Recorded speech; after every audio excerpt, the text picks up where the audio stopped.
Okay, hello everybody, Jordan here at Carving Fusion. I know it's time to, what do we got, early September here? I know it's time to start carving the pumpkins.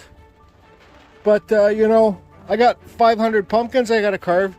But as the world turns, things change. My buddy Gordy Burnside, he's bought lots of my carvings. He's bought this one, this wishing well one with the owl on the roof. He's built a gazebo and he wants me to carve inside these doors. So this is a paid job, so it's either carve pumpkins or carve these doors. So as you guys all know, I love carving pumpkins, but I think I choose the doors for now. So these will probably take me a couple days to carve. This is Western red cedar. I've been avoiding carving these from them for a couple years because it's really wide grain.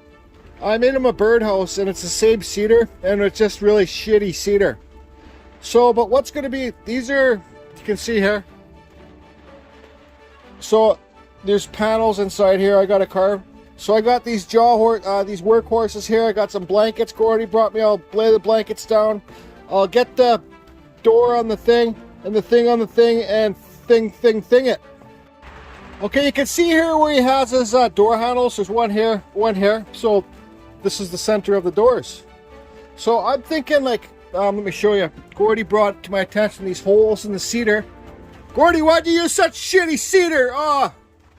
So you got holes like this. So Gordy maybe wants a tree, half a tree here with a branch coming out and an owl sitting on it, a moon, and mountains down here. So I figured you guys aren't going to see both these carvings. You're just going to see one. Hopefully I can do it today, because I'm going to be miserable carving this, so I probably won't talk too much. It's only quarter. He's got this tongue and groove in here, so it's really shallow carving here, quarter inch, and I can carve deeper here. So I don't know how it's going to work out. But so this will be half a tree, then this door will be half a tree, so it looks like the center, you know, it's a full tree. So half a tree with the branches coming out that way. Okay, there, I hope you guys can see what's going on. So a moon here, an owl there, there's the branch coming off the tree. Tree will all be all down this side, and then we got some mountains there. So like that one will have a tree going on, same as this tree on that side. Okay, so this is all Dremel work. When I'm my chainsaw carving area, I want to use my freaking chainsaws. You know, I don't really want to use my Dremels, but it is what it is today. So there's lots of removing wood here today. Okay, bye. Okay, so here you guys can see the owl, the tree. I got this double taped here in case my Dremel slips. And yeah, so, okay, carry on. Okay, so what I'm going to be using today is this cheap Wen Dremel with a Dremel flex shaft. You guys, if you're going to get these cheaper ones, they're just as good. I like them. This thing's lasted me over 2 years, but I suggest hooking it up to the Dremel flex shaft, okay? See, Dremel flex shaft, because the flex shafts that come with these Wens or the tack lifes are just no good. So this is a Kutzall carving burr I got in here. See the spikes on it, okay? If you want to get these burrs, I'm an affiliate of Kutzall. Go to the description below. You'll see the Kutzall site. Use the code CFusion and you'll save yourself 5%. If you guys just getting into power wood carving with Dremels and stuff like that, I suggest get yourself some of these burrs or saber tooth, because you know this is a game changer for you. It really is. Instead of those carbide, whatever those Chinese other kind of burrs, they get sets of 10 for like 10 bucks, 15 bucks. So this carving's not going to be too deep because I can only go quarter inch here. I don't want to take it too deep here. It will just look stupid. I want to kind of give it all the... I'll go a bit deeper here where I can because it's like that thick, but not too much deeper. It will just look stupid. Really deep here and really shallow here. So I won't be filming too much carving because I got to wear my dust mask and it's... You guys have seen lots of me carving with this tool and yep. Okay. So when you're doing a wood carving, okay, let's see how you can do this. Pretend this is a flat surface. This is a side view of the surface. So pretend you're doing like there's an owl here, okay? And this is... Fuck, man.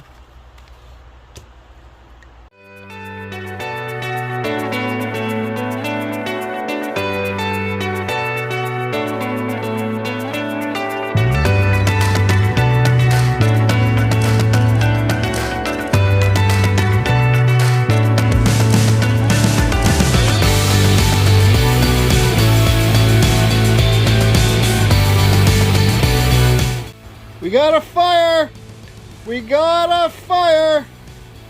Kind of, well, smoky. That's what happens, you know, with these cheap grinders. But anyways, with these cheap rotary tools, this thing lasted a long time. But you guys, I got the Peterblair sanding mandrel on here. These mandrels are hard on these Dremels.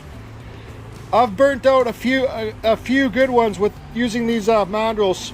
So just go nice and slow when you use these, because it's lots of pressure on your grinders. This is a cheap one. I think it was like 20 bucks. And I've just used this for my chainsaw sharpening. But anyways, carry on. Carry on. Okay, so I have this Dremel 200i kicking around. Let's try it on there. So, but what I'm going to do next, I'm going to burn all inside of here, okay? Not too deep, because I got to be careful with, he's got some glue in there. One thing I want to really suggest for everybody, if you guys are going to start carving doors and stuff like this, make sure you see the wood before you're going to carve. Make sure you know what type of wood it is. You see it. Just because it's cedar doesn't mean it's good wood to carve, okay? Or just because it's oak doesn't mean it's good oak to carve. It's all different. Trees grow different, right?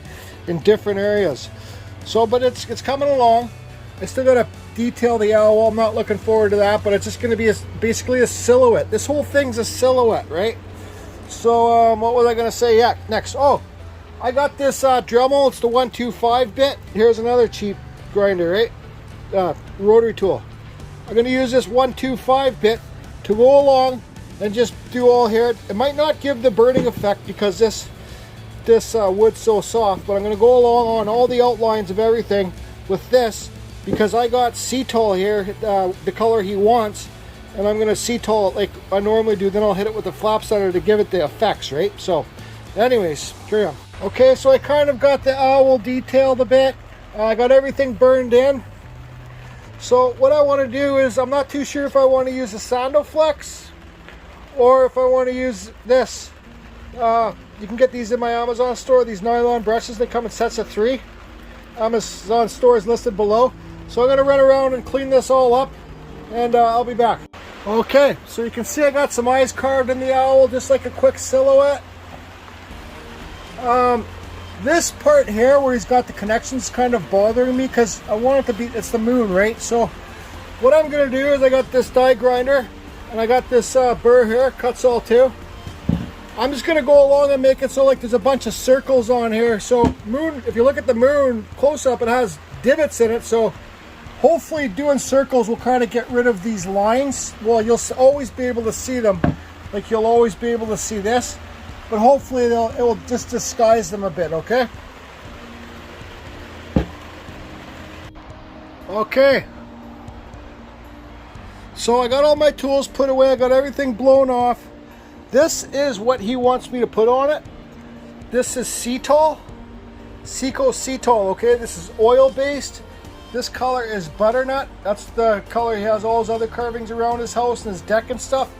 So what I'm gonna do is, I'm gonna put this on with a brush, then I'm gonna wipe it off with a rag, and then I'm gonna sand it with my Peterblair sanding mandrel with this to get the high points to come out of it, okay? So wish me luck. I guess I'll film a little bit doing this. You guys can see it's a pretty rich color, and it goes on pretty thick. So they say to lay this stuff on thick, but I'm not going to do it too thick because I'm just doing the one coat. I'll let him finish doing the rest of the stuff that he wants to do at home, right? He's going to do this whole thing with it. But yeah, this is the best stuff. cedar, in my opinion, for outdoors.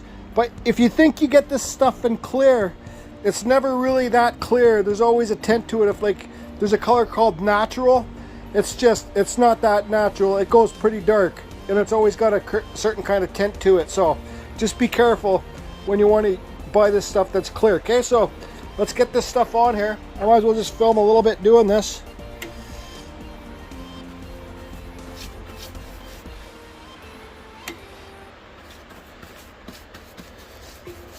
Okay, so I'll get this all on here. I got to pay attention, and then I'm going to wipe it off with a rag, and then I'm going to hit it with the flap sander. Oh, and you can see the moon there now. See how it kind of disguised that crack line? Anyways, carry on.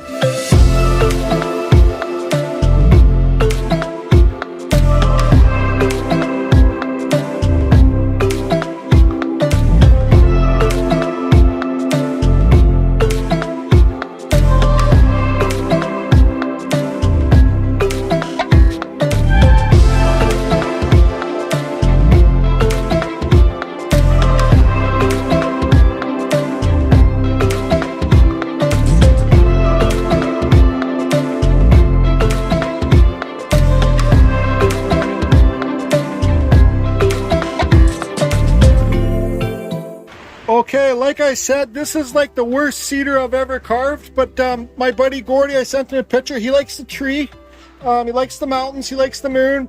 The owl, he asked if I could put some more texture into it. I told him I stopped on the owl and just left it like that because the wood's so soft I don't want to wreck it. But I did bring my wood burner, okay, my razor tip. So what I'm going to do is give him, Gordy wants to have some little lines down here under the eyes, kind of separate it from the wings.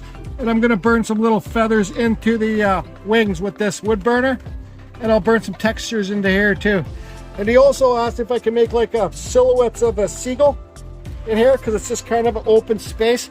Man, Gordy, you're getting a good deal for the price I'm giving you. This is a goddamn nightmare thing. Anyways, hi Les. Okay, so I fixed the owl up. I used the wood burner on it. It does look better. The head doesn't look so tall. I got some seagulls in there, 2 there, and then 2 there on the left. So that's it for today. You guys, when you're doing a project like this, I just want to say, like, be really sure that you want to do it, you know. I'm happy to do this for Gord. He's been friends of mine since like 5 or probably 6 or 7 years old. So they're like family to me. So do things for friends, but make sure you don't underquote yourself, and make sure, like, it would have been a lot easier to carve these pieces before they were put in the doors. But Gord made these doors. He's like, hey, hold on a minute, I'm gonna ask Jordy to carve these for me, the center of them. He didn't have planned, or I would have told him get some good cedar and whatever, you know what I'm saying. Hope you guys are all good. Happy what's tomorrow? Happy Sunday. Yeah, have a happy Sunday. And be well, and thanks for the support, everybody. Hope you all good, and we'll talk to you later, because I'm just talking too much and I gotta go. It's pouring rain. I'm going to go have a bath and go to bed. Well, I'm not going to bed. I'm gonna go home, have a hot bath, go lie in bed and edit this video. But anyways, Gord, because I know Gord watches these videos, I got it covered because it's raining here like crazy, so they won't get wet. Don't worry, your precious doors are safe. And let's take a look at this one here again. Here's one of my favorite carvings. Even it's got a silly owl on it. Okay, bye. Okay, one more thing.